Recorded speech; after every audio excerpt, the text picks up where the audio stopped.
₹1 നോട്ടുമായി വരുന്നവർക്ക് ഷൂസ് എന്നായിരുന്നു കടയുടെ പരസ്യം.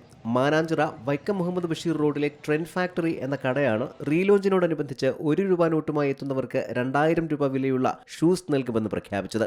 ആദ്യമെത്തുന്ന 100 പേർക്ക് ഷൂസും പിന്നീടുള്ള 100 പേർക്ക് വിലപിടിപ്പുള്ള വാച്ചും നൽകുമെന്നായിരുന്നു ഓഫർ. സോഷ്യൽ മീഡിയ വഴി വൻ പ്രചാരണമാണ് ഇതിന് നൽകിയിരുന്നത്. ഓഫർ അറിഞ്ഞ കുട്ടികളും യുവാക്കളും ഉൾപ്പെടെ വൻ ജനാവലി സ്ഥലത്തെത്തി. കട തുറക്കാൻ പോലും ആകാത്ത വിധം പുലർച്ചെ മുതൽ തന്നെ ആളുകൾ തടിച്ചുകൂടിയിരുന്നു. ഏറെ നേരം കാത്തുനിന്നിട്ടും ഷൂസ് ലഭിക്കാഞ്ഞതിനെ തുടർന്ന് തടിച്ചുകൂടിയവർ പ്രതിഷേധിച്ചു.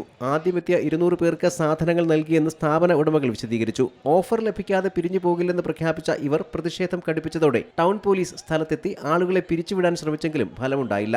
ഒരു ഭാഗത്തുനിന്ന് ആളുകളെ ഒഴിപ്പിക്കുമ്പോൾ മറുഭാഗത്തുകൂടി ആളുകൾ എത്തി കടയ്ക്ക് മുന്നിൽ നിലയുറപ്പിക്കുന്ന സാഹചര്യമായിരുന്നു. തുടർന്ന് കൂടുതൽ പോലീസ് സന്നാഹമെത്തി ലാത്തി വീശി ആളുകളെ വിരട്ടിയോടിക്കുകയാണ് ഉണ്ടായത്. കുട്ടികൾക്ക് വരെ ലാത്തിയടിയേറ്റതായി പരാതിയുണ്ട്. കടയുടമകളെ പോലീസ് കസ്റ്റഡിയിലെടുത്തു. കട ഇന്ന് തുറക്കില്ലെന്ന് ബോർഡും സ്ഥാപിച്ചിട്ടുണ്ട്. സീ മലയാളം ന്യൂസ്, കോഴിക്കോട്.